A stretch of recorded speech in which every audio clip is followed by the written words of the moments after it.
नमस्कार। स्वागत है आपका हमारे चैनल पर। और आज मैं आपके लिए फिर से एक बहुत ही महत्वपूर्ण टॉपिक लेकर आपके पास हाजिर हूँ। आज का हमारा जो टॉपिक है वह पारसी धर्म या ईरानी धर्म या जरथुस्त्र धर्म, सब एक ही है, इसी पर आधारित है।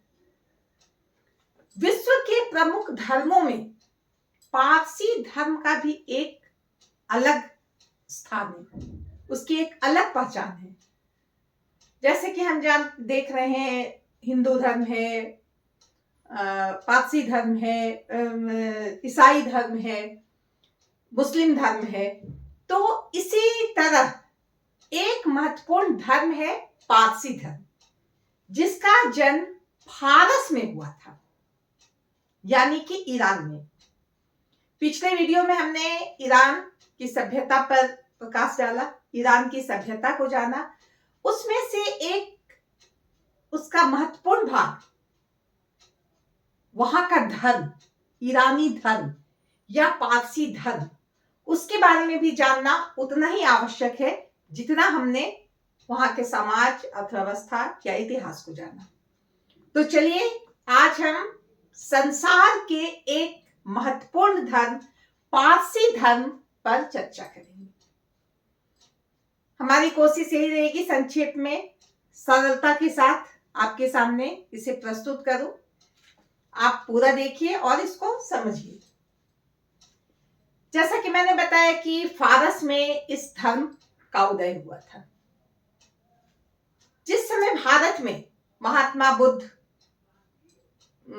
महावीर जैन, चीन में कन्फ्यूशियस अपने विचारों का, अपने उपदेशों का प्रसार कर रहे थे और लोग उनसे प्रभावित हो रहे थे, उसी प्रकार लगभग उसी समय फारस में भी जरथुस्त्र नाम के एक महान व्यक्ति हुए, एक धर्म के प्रवर्तक हुए, जिनका नाम जरथुस्त्र था। जरथुस्त्र, इन्हीं के नाम पर इस धर्म को जरथुस्त्र धर्म भी कहते हैं। इसी धर्म, चूंकि ये फारस में इसका जन्म हुआ था, पारसी धर्म, ईरानी धर्म से भी यह जाना जाता है। और इस धर्म की कुछ खासियत है। तो चलिए हम पढ़ते हैं या जानते हैं पारसी धर्म के बारे में। तो सबसे पहले पारसी धर्म के प्रवर्तक कौन थे? जैसा कि मैंने बताया, जरथुस्त्र थे। इनका जन्म फारस में हुआ था। कब हुआ था, कहां हुआ था, ये बहुत निश्चित नहीं है। बहुत सारे इतिहासकारों ने, विद्वानों ने अपने अपने शोध के आधार पर अपना अपना समय बताया है, जगह भी अलग अलग बताया है, लेकिन जो भी हो वह फारस में ही जन्म लिए थे। एक दो विद्वानों या इतिहासकारों की बात अगर हम कहें तो एक महान इतिहासकार सिवाइन, उन्होंने लिखा है कि इनका जन्म 600 ईसा पूर्व कहां हुआ था? आर्मेनिया में हुआ था। एक इतिहासकार है बर्न्स, उनका कहना है कि इनका जो जन्म है फारसी साम्राज्य या ईरानी साम्राज्य के जन्म के 100 साल पहले हुआ था। इसके अलावे और है बहुत सारे यूनानी साधन, उनका कहना है कि इनका जन्म ईसा पूर्व 5,500 साल पहले हुआ था। इस और भी इतिहासकार है कि उनका कहना है कि 2000 साल पहले हुआ था। तो इसी तरह विभिन्न विद्वानों ने विभिन्न प्रकार के विचार दिए हैं उनके जन्म के समय को लेकर। इसी तरह एक जो वहां की किंवदंती है, यानी कि वहां की कही हुई कहानियां जो आप कही जाती है, उसके अनुसार कहा जाता है कि इनका जन्म अजरबैजान में, फारस का एक जगह है अजरबैजान, वहां पर उर्मिया नाम के गांव में हुआ था। तो इस तरह से हम कह सकते हैं कि एक निष्कर्ष निकाला जा सकता है कि उनका जन्म 1000 ईसा पूर्व से 600 ईसा पूर्व के बीच हुआ था। आर्मेनिया में भी कहा जा सकता है, कुछ विद्वानों का कहना, किसी का कहना है कि अजरबैजान में हुआ था। तो इस तरह उनका जन्म के बारे में संदेह हम यहाँ पे थोड़ा मिटा सकते हैं। ईरानी धर्म का जो महत्वपूर्ण ग्रंथ है, पवित्र ग्रंथ है, वह क्या है? जिंदावेस्ता। इसको जिंदावेस्ता भी कहते हैं, जिंदावेस्ता या जिंदवेस्ता। चूंकि यह जिंद भाषा में लिखी गई है, फारसियों की भाषा थी जिंद और पहलवी, तो जिंद भाषा में लिखी गई है। यह हमें जानना चाहिए कि जो जिंदावेस्ता है वह जिंद भाषा में लिखी गई है, और इसमें अहुरमज़दा और अहिरमन की कहानी बात है। ये देवता है और ये दुष्ट है, ये पवित्र आत्मा है, ये दुष्ट आत्मा है। तो इनके ग्रंथ में अहुरमज़दा को महान देवता बनाया गया है, जो सृष्टि को बनाने वाले हैं, संसार को बनाने वाले हैं, संसार को चलाने वाले हैं। हर मनुष्य को अहुरमज़दा की उपासना करनी चाहिए और अच्छे काम, सदाचार पर बल देना, नैतिकता पर बल देना, उच्च आचरण पर बल देना, इन सब के जो समर्थक हैं या उसको जो मानते हैं, उस काम को जो करते हैं, उनको अहुरमज़दा के द्वारा उनका आशीर्वाद मिलता है। तो अहुरमज़दा कहने का मतलब एक पॉजिटिव भगवान है, देवता है। और अहिरमन जो है वो क्या है? दुष्ट आत्माओं का प्रतिनिधित्व करते हैं, जो गलत चीज को मानते हैं, अधर्म का जो साथ देते हैं, वो है अहिरमन। तो इस तरह अहुरमज़दा और अहिरमन के बीच संघर्ष चलता है। किसके अनुसार? ये जो पवित्र ग्रंथ है इसके अनुसार ऐसा लिखा हुआ है। जिन अवेस्ता के भी कई भाग हैं, लेकिन इसमें दो भाग बहुत महत्वपूर्ण है, एक है गाथा और एक है बेनीडाट। गाथा में क्या है? गाथा में जरथुस्त्र की जीवनी है, उनसे संबंधित कहानियां हैं, उनसे संबंधित जो भी बातें हैं वह गाथा में लिखी हुई है, जरथुस्त्र से संबंधित। और बेनीडाट में क्या है? बेनीडाट में जरथुस्त्र धर्म में क्या है, उसमें क्या मानना चाहिए, क्या नहीं मानना चाहिए, इसके बारे में बेनीडाट में लिखा गया है। अहुरमज़दा के बारे में विशेषकर लिखा गया, अहिरमन के बारे में लिखा गया है। तो इस तरह जिंदावेस्ता के अनेक भाग भी हैं। तो खैर, हम बहुत गहराई में ना जाकर के सिर्फ यह जाने कि ईरानियों का पवित्र ग्रंथ जो है वो क्या है? जिंदावेस्ता, जो जिंद भाषा में लिखी गई है, और उसमें अहुरमज़दा और अहिरमन नाम के व्यक्तित्व का उसमें कहानी है, किस उसमें बात है। अब कहा जाए कि जरथुस्त्र से पहले, जरथुस्त्र का जन्म हम बता रहे हैं 1000 ईसा पूर्व से 600 ईसा पूर्व के बीच हुआ था। तो क्या उससे पहले फारस में कोई धर्म नहीं था? तो जैसा कि हम जानते हैं कि मनुष्य के पास हमेशा धर्म रहता है, किसी ना किसी धर्म के प्रति वह समर्पित रहते हैं, उसका अनुकरण करते हैं, उसको मानते हैं। तो वहां भी एक धर्म था जिसे हम फारस का पुराना धर्म कह सकते हैं। अब उसमें क्या बात थी? उसमें बात यह थी कि सबसे बड़ी बात कि वैदिक धर्म से वो समानता रखता था। जिस तरह हम देखते हैं कि वैदिक धर्म में बहुत सारे देवी देवता हैं, वहां भी बहुत सारे देवी देवता थे। वहां भी जो देवता हैं वो नाराज हो जाने पे वो कष्ट देते थे, लेकिन उन्हें पूजा पाठ, उनकी उपासना, उनको भेंट चढ़ाने से वो खुश होते थे। ऐसी बातें वहां भी थी। बहुत देर बाद, जैसा कि मैंने बताया कि बहुत सारे देवता थे, वहां पर भी आकाश के देवता, पृथ्वी के देवता, जल के देवता, ऐसे मृत्यु के देवता, स्वर्ग के देवता, बहुत सारे देवता थे। सुर और असुर, जैसे हमारे वैदिक ग्रंथ हैं उसमें हम देखते हैं सुर और असुर का युद्ध होता है। सुर और असुर है, सुर अच्छे कामों का प्रतिनिधित्व करते हैं, असुर गलत कामों का प्रतिनिधित्व करते हैं। तो इस तरह उनके धर्म में भी ये चीज था। पुरोहितों की प्रधानता थी, जैसे हमारे यहाँ, हमारे आर्य संस्कृति में पुरोहितों का या पंडितों का महत्व है, उनके यहाँ भी पुरोहितों की प्रधानता थी। तरह तरह की भेंट यानी उपहार या पूजा पाठ में जो समर्पित किया जाता वो सब की व्यवस्था थी। बलि प्रथा थी, वहां पे पहाड़ों पे मंदिर हुआ करता था, वहां पे बलि देने की दी जाती थी। पहले जरथुस्त्र के आने के पहले बहुत सारे, लेकिन हाँ एक चीज देखेंगे, हम मूर्ति पूजा नहीं होती थी उस समय भी, लेकिन जादू टोना, भूत प्रेत, ये सब कुछ मानते थे। साथ ही साथ जिसको हमारे यहाँ हम वैदिक सभ्यता में देखते हैं कि सोम रस का प्रयोग किया जाता था, जो एक प्रकार के नशीले पेय होते थे, उसका यहाँ पर भी प्रयोग किया जाता था।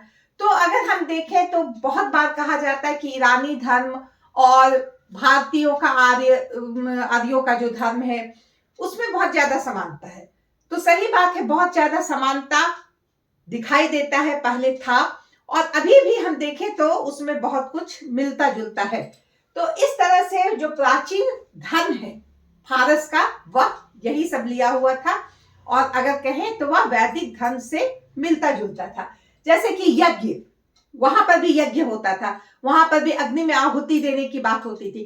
तो यज्ञ को वहां क्या कहा जाता था, हम लोगों के यहाँ यज्ञ कहा जाता है, वहां यज्ञ कहा जाता था। उसी तरह मंत्र, वहां भी मंत्र होते थे, उसको मंत्र कहा जाता था। आहुति जो हम लोग आहुति देते हैं ऐसे करके, उसको आईजू इति कहा जाता था, आजू इति कहा जाता था। तो बहुत सारे शब्द ऐसे हैं जो वैदिक आर्यों की भाषा से मिलते हैं।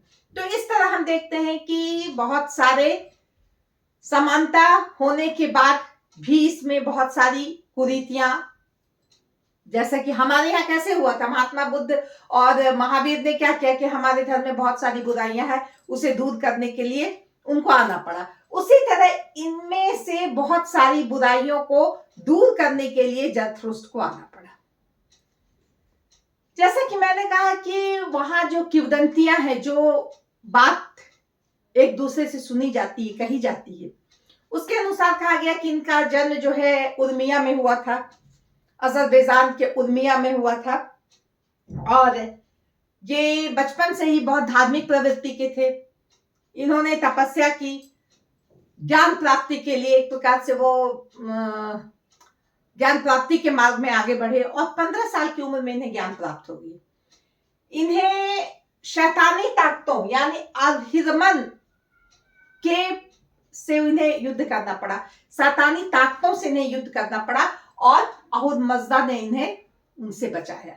ये सब कहानियों में लिखी हुई है, और वहीं पे ये अहुरमज़दा ने इन्हें एक पुस्तक दी जो जिंद अवेस्ता कही जाती है, अवेस्ता कि लो ये है तुम्हारी पवित्र पुस्तक, पवित्र धर्म ग्रंथ, इसका प्रचार तुम करो। और उसके लिए वो फारस में घूमने लगे, अवेस्ता में जो लिखी हुई थी जो बातें, उन बातों को वो प्रसारित करने के लिए निकल पड़े।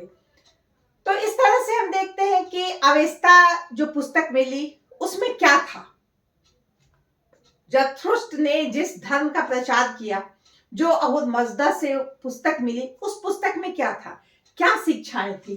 तो हम बात करेंगे जरथुस्त्र धर्म की मुख्य शिक्षाएं। तो अगर कहा जाए तो यह ऐसी शिक्षाएं थी जो उस समय भी उतनी ही महत्व रखती थी, आज के दिनों में भी उतना ही महत्व रखती है। उनकी शिक्षाओं का महत्व पहले भी था, आज भी है, और हमेशा रहेगा। तो क्या था उनके शिक्षाओं में, मुख्य बातें क्या थी। तो चलिए इसको हम बहुत ही संक्षेप में जानते हैं। एकेश्वरवाद यानी ईश्वर एक है, वो है अहुरमज़दा। हमें उनकी उपासना करनी चाहिए, हमें अच्छे काम करने चाहिए, हमें अपना नैतिक चरित्र ऊपर रखना चाहिए, हमें सदाचार को मानना चाहिए, हमें हर अच्छे काम को करना चाहिए। और इस तरह से जो है अहुरमज़दा इन्हीं सबके समर्थक है, इसी सबको वो चाहते हैं, और अहुरमज़दा को खुश करने के लिए हमें अच्छे काम पर बल देना चाहिए। तो इस तरह एकेश्वरवाद कहा गया कि बहुत सारे देवी देवता नहीं है, सिर्फ और सिर्फ अहुरमज़दा ही एक देवता है। अग्नि की पवित्रता, अग्नि की पवित्रता को स्वीकारा किया। अग्नि जो है पवित्र है, हर घर में अग्नि होती है, और इसके बाद हम देखते हैं कि अग्नि हर घर में तो रहती है, लेकिन इसे 24 घंटे जलाया भी जाने लगा। इसीलिए हम ये भी जानते हैं, और नहीं जानते तो जान लें, कि ईरानियों का जो के जो देवता हैं वह अग्नि है। इनके मंदिरों में मूर्तियां नहीं होती है, इनके मंदिरों में और भी कुछ नहीं होते, अग्नि हमेशा जलता रहता है, आग हवन कुंड हमेशा जलता रहता है। तो इस तरह अग्नि की पवित्रता पर बल दिया गया, अग्नि के महत्व को समझाया गया। पाप पुण्य, जरथुस्त्र ने पाप पुण्य को महत्व दिया। पाप करोगे उसका परिणाम गलत निकलेगा, अच्छा काम करोगे उसका परिणाम अच्छा निकलेगा। स्वर्ग नरक, अगर तुम पाप करोगे तो स्वर्ग नरक जाओगे, पुण्य करोगे तो स्वर्ग जाओगे। पुनर्जन्म के बारे में कहा कि अगर तुम सही काम नहीं करोगे, तुम गलत काम करोगे, दूसरे को कष्ट दोगे, चोरी करोगे, बदमाशी करोगे, लालच करोगे, अच्छा आचरण नहीं रखोगे, अच्छा व्यवहार नहीं रखोगे, तो ये सब बुरे कर्मों में आता है। और तुम्हें पुनर्जन्म जब होगा, जब फिर से तुम्हारा जन्म होगा, तो तुम उसका असर तुम्हारे जीवन पर पड़ेगा। तो इस तरह से पाप पुण्य, स्वर्ग नरक, पुनर्जन्म, ये सब के बारे में उन्होंने बताकर एक प्रकार से समाज को अच्छे रास्ते पर चलना सिखाया, गलत करने जाने से पीछे हटाया कि नहीं भाई, गलत करने से तो मैं नरक में चला जाऊंगा। तो इस बात से, इस पर अगर हम ध्यान दें तो ये बहुत बड़ी बात थी, समाज को सही रास्ते में रखने के लिए ये जो शिक्षाएं थी यह बहुत ही प्रभावी थी और ये होनी भी चाहिए।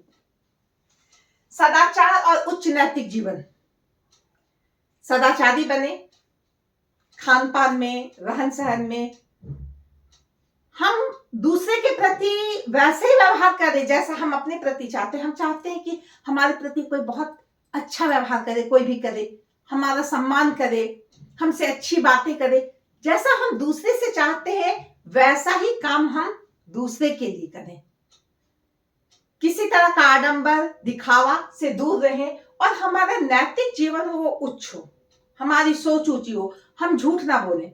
जैसा कि मैंने पिछले वीडियो में बताया कि जो ईरानी लोग थे, जो फारस के लोग थे, वो उनका कहना था कि मर जाना ज्यादा अच्छा है झूठ बोलने की अपेक्षा। तो इस तरह हम समझ सकते हैं कि उनका जो नैतिक जीवन था, उनका नैतिक मूल्य था, वो कितना ऊंचा था।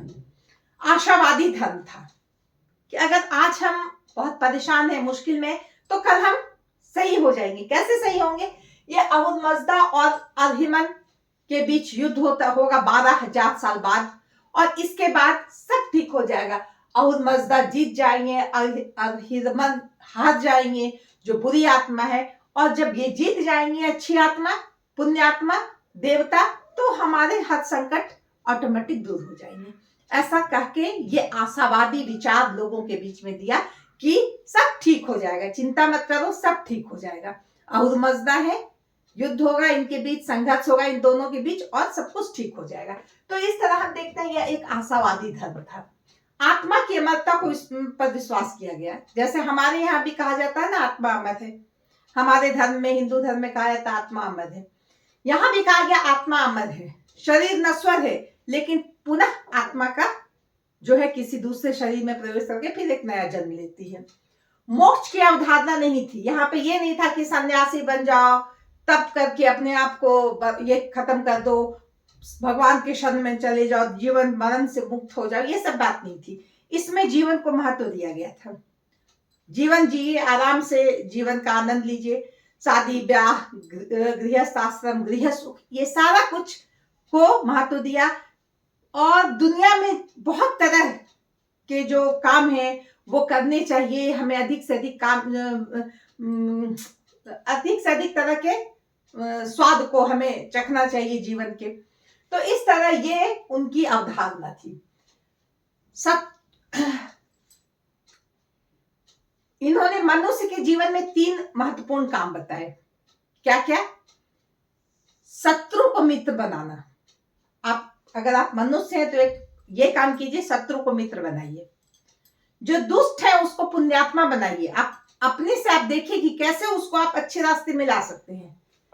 अशिक्षित, जो पढ़े लिखे नहीं है, मूर्ख है, जिनके पास ज्ञान नहीं है, उनको आप ज्ञान दीजिए, शिक्षित बनाइए। तो मनुष्य के ये 3 काम हैं। और नियमित रूप से पूजा पाठ कीजिए। अग्नि की पूजा का तो महत्व उन्होंने बताया ही। इस तरह से अगर हम देखें तो बहुत ही सरल, बहुत ही उदार धर्म था, जिसमें कोई आडंबर नहीं था। बस अपने आप को सही रास्ते पे रखना, जो गलत रास्ते पे है उसको सही रास्ते पे रखना। कहा जाए तो अपने आप में यह धर्म बहुत ही सादगी लिए और बहुत उच्च कोटि का धर्म था। लेकिन बहुत दिनों तक जरथुस्त्र ने जो इसका प्रचार किया वो बहुत प्रभावी नहीं हुआ। अंत में जब वो फारस में साइरस और दारा जैसे राजाओं के संपर्क में आए और साइरस और दारा ने इन्हें जाना, इनके धर्म को समझा, वो बहुत प्रभावित हुए और उन्होंने जरथुस्त्र धर्म को अपना लिया और इसका प्रचार किया। उसके बाद यह धर्म बहुत अधिक फैलने लगा, इसका प्रसार बहुत अधिक हो गया। दारा ने कहा था एक अभिलेख में कि मैं दारा हूं, मैंने अहुरमज़दा को माना है, उनकी पूजा करता हूं, उनकी उपासना करता हूं। सबों को अहुरमज़दा की पूजा करनी चाहिए, उपासना करनी चाहिए, क्योंकि ये संसार उन्हीं का बनाया हुआ है। संसार में इतने लोग हैं और उन्होंने राजा भी मुझे बनाया चुन करके। ये बहुत ही दयालु हैं, इनके कृपा से ही सब कुछ हो सकता है। ऐसी ऐसी बातें दारा ने अपने अभिलेख में लिखी है। उन्होंने अहुरमज़दा को देवता मान लिया था।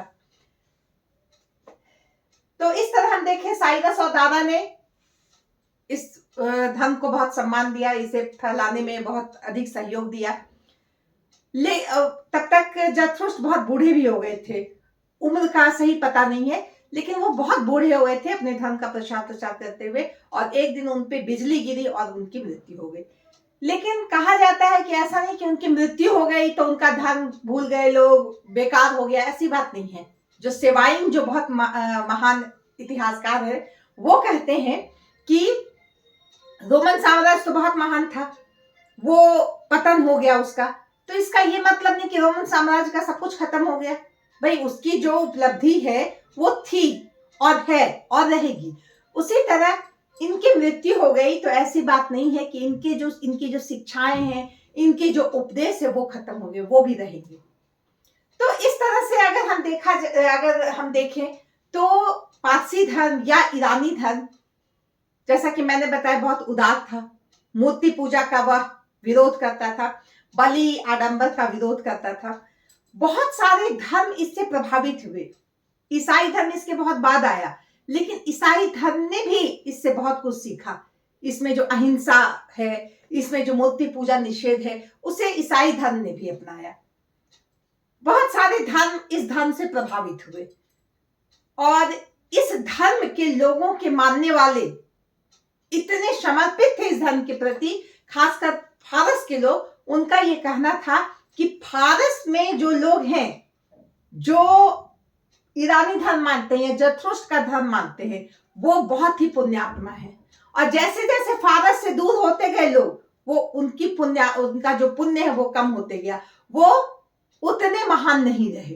तो इस तरह कहा जाए तो पारसियों को अपने धर्म के प्रति बहुत अनुराग था, बहुत समर्पण था और बहुत घमंड भी था। तो इस तरह से हम कह सकते हैं कि ईरानी धर्म और पारसी धर्म की जो जन्म हुआ, यह इतिहास में एक महत्वपूर्ण धर्म के रूप में इसने जन्म लिया और आज तक इसका प्रभाव है। बहुत सारे पारसी धर्म मानने वाले हैं और हमारे भारत में भी बहुत सारे पारसी धर्म हैं। और पारसी धर्म में एक ये चीज भी आप देखे होंगे, टावर ऑफ साइलेंस नाम सुने होंगे।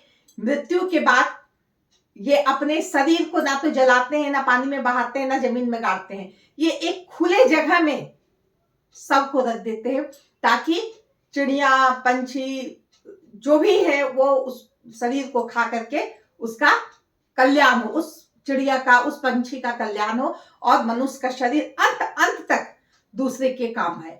तो इस तरह से हम कह सकते हैं कि यह धर्म बहुत ही उच्च विचार से भरा हुआ उदारवादी महान धर्म था। और इसके साथ ही हम यह चैप्टर यहाँ समाप्त करते हैं। धन्यवाद।